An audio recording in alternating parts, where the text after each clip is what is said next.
think that might be the loudest wave of the day. Good job. You can feel the excitement. Have a great ski out there.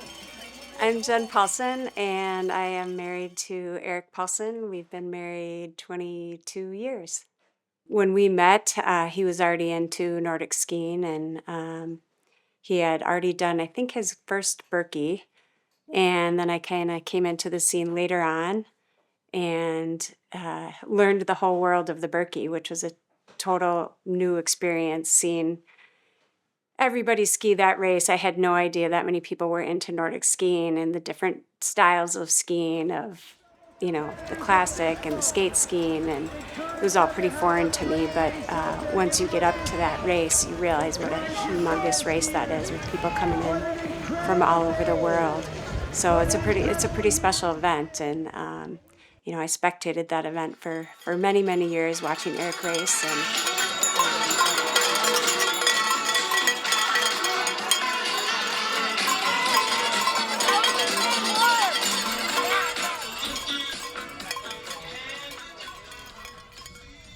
Check out the lake.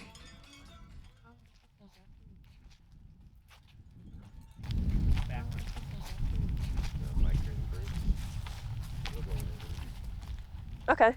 All right. My name's Ella Paulson, and my dad is doing his 25th Birkie this year, and we live in Excelsior. So many memories here growing up, really. My friend lives across the bay, so we'd skate over to her house, and we'd ice fish at right by that island back there every year. And I mean, yeah, growing up here has been awesome. Just getting to experience the lake and having winter and summer activities here. I mean, every year I look forward to the Birkie. It's honestly one of my favorite times of the year just because of the community that Wisconsin brings and just like everyone that's going to ski there. Growing up, honestly, some of my favorite memories were the kids would get to sleep in late and we'd wake up to donuts and hot chocolate. Hi. She will not get used to it. Good to see you. Yeah, I know. So mom's about 15 minutes out, I think. And then we'd all go down to watch our dads finish at the end of the race. Eric's 25th Birkie documentary. Hi, my name's Eric Paulson. I live in Excelsior, Minnesota. Lived here for 22 years, and I am an arborist for a tree care company. Been doing that for 26, and this will be my 25th Birkie this year.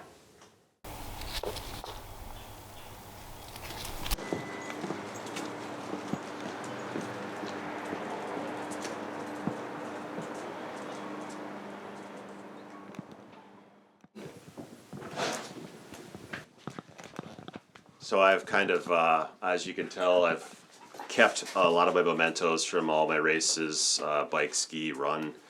In 35 years of stuff I've collected and decided to kind of decorate the walls with it. So the assortment of bibs, you can see the ages of them. They're, my first one is on the wall from year 1997 when it was a 25th anniversary, and I was in wave 12. Each of them have numbers that associate with the wave you were in that year. Some years I got up to wave 2, and then if you have 3 consecutive years of less than ideal performances, you might move back a wave. Otherwise, if you do well compared to your peers, you move up a wave. That's kind of everybody's goal, is to move up a wave if possible. Yeah, as far as training to get prepared for something like the Birkie, it varies for lots of people depending on where they live and if they have access to snow. But it's something that I've always done year-round, and I enjoy, biking and trail running to mix it up as kind of cross-training in the summer. And then as I get into late summer, early fall, I tend to switch to roller skiing, which is mostly skate skiing, which is a good mimic of the real thing in a lot of ways. And then usually do that on local trails within parks. It tends to be a little safer, controlled environment because doing it on the streets is a little tricky with skis that don't have brakes. We are going to go to Highland Park. It's one of the Three Rivers parks in, I think it's considered Bloomington, in the South Metro. They have an alpine area and a Nordic ski area, but this time of year I do some roller skiing there on their paved trails. So you really kind of need to know your topography and know where you can bail out in the grass if you had to, or scrub your speed down. So I prefer to go to the park systems where I know the paved trails are reasonable and I don't risk the chance of falling, although I did fall yesterday and break my thumb slightly, which is unfortunate, but I think it won't get in the way of my training. It's just a nuisance. I'd rather be on snow this time of year, but the roller skiing is kind of all I have, and there are a little bit more risks involved with roller skiing than being on snow. So the best we can hope for, it looks like, is probably some man-made snow in the evenings at these local ski places, but I don't see any natural stuff falling anytime soon. North you go, the less snow you'll see, but that's not stopping the Birkie cross-country ski race this weekend. Holy cow, there is really a good chance that there is not any natural snow. On the coldest days, the crews made snow, and now they are spreading it along the trail they will use for this year's races.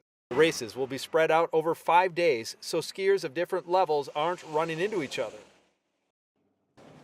Still holding out hope that we'll have a decent year. You never know, but that's part of the Nordic skiing situation, is that you're at the mercy of the weather and the conditions. And some years are wonderful and fast snow, and some years are awful and really high resistance for your skis, and you struggle. So it's a game of getting the wax right in your skis. The process basically is, this one's a powder, but some of them come in wax blocks that I melt onto the ski.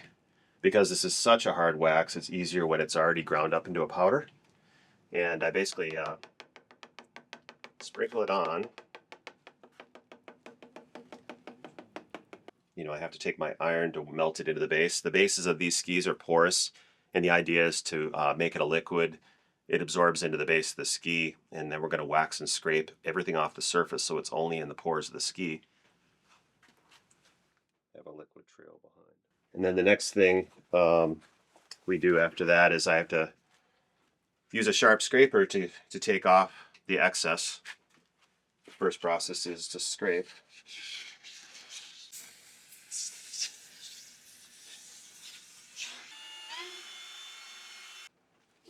And that's the process. Birkie fever, got me eager as a beaver, got me waiting for winter, got me praying for snow.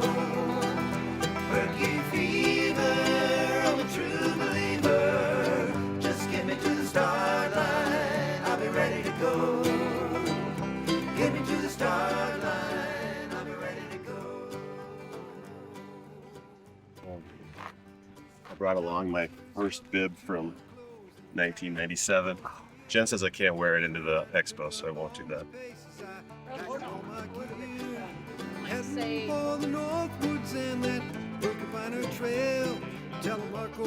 that your first one? First one, yeah. 1997. Yeah. Up and stuff. 25. Look at me. I'm number 2. The little one on there. That is I was 20. I was 27. It was stamped everywhere. Yeah, I was 27. You were just- Your 5th anniversary. It's like, you're not going to wear that into the expo. I'm like, yeah. Maybe you should. Why not? Yeah, exactly. Why not? Now that fateful morning has arrived. You're standing at the starting line. Get I trained enough? Is this gonna be tough? Or have I lost my mind? If it's your first Euro, you And then eventually we started staying at this little motel in Hayward called the Riverside Motel. It was like owned by a German couple.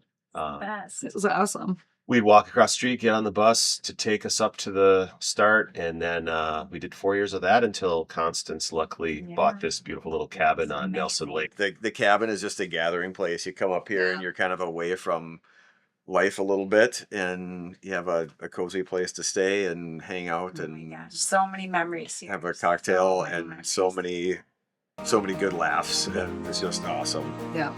And our friends. Yeah. Let's go! the skiing was just beautiful.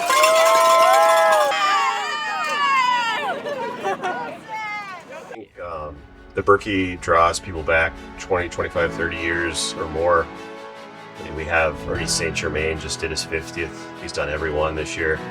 I think it's a function of the fact that the Birkie's just been so well run for so many years, and has developed such a strong following that people from all over the country are just once they do it once, they want to come back. And they incentivize it by trying to get that higher wave placement through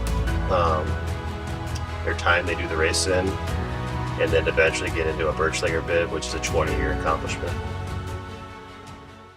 Yeah, I mean, the Birkie course is legendary. There's a lot of different sections that you start to memorize over the years, even though it's 30 miles long.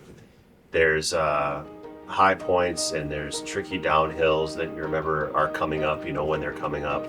There's infamous climbs that everybody dreads at the end, like Bitch Hill, and there's hilarious spectating, whether it be a priest with a snare drum telling jokes, or pirates handing out rum shots. Yeah. Snowmobilers waiting for you to crash on the downhills because they hang out and cheer if you do. So you're just stressed, hoping you don't. Yeah. Yep.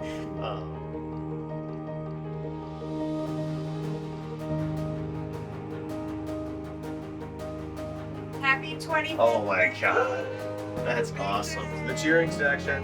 Thank you guys. Yeah, that's amazing. Exciting. That was even better than the first one. Yeah. It's like, where are they? I know, you poor guy. You're like, I need these. This is Birkie number 25, and it's like 9 degrees out right now, but it's gonna warm up fast. Usually this is a snowy, cold parking lot. Wait, it's a license plate that's been in Jen's family since she was in high school. Her mom had that plate on their family car, and we've kept it in the family ever since. I'm gonna be motivated to get past pretty quickly. Crumpled eyebrows and standard. Yeah. Yep. That's great. So yeah, that's the cheering machine. His son is a captain on the Nordic team, and so I coach his here today as well.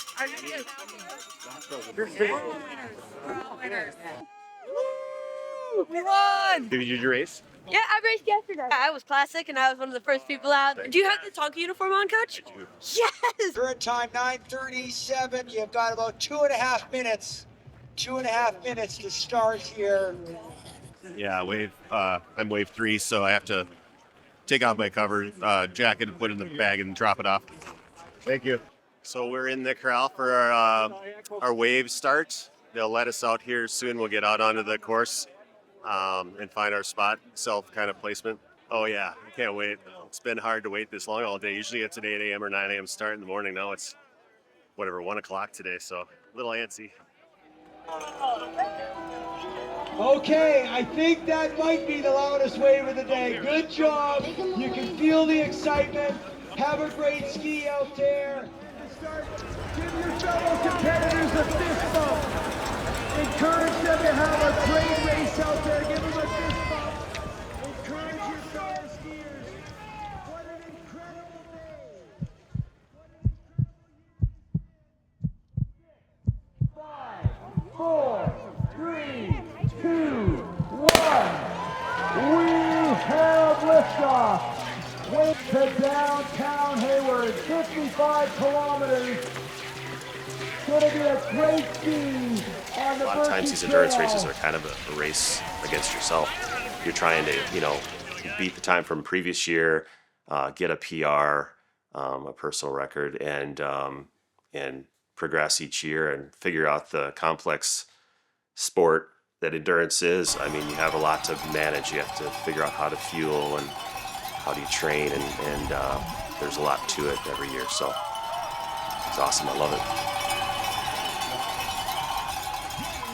And then being careful that you're keeping those calories coming in at the right amount and the right type to not lose that energy, because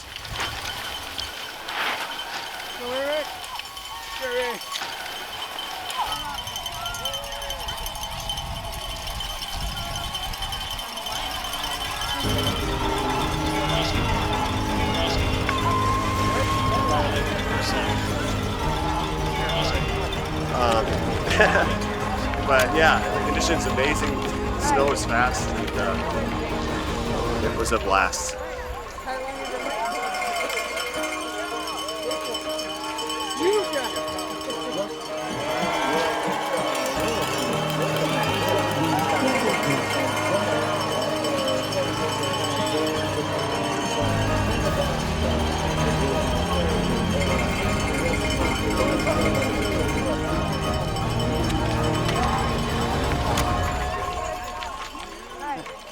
Yeah, that was tough today. I think I was smart with my plan though.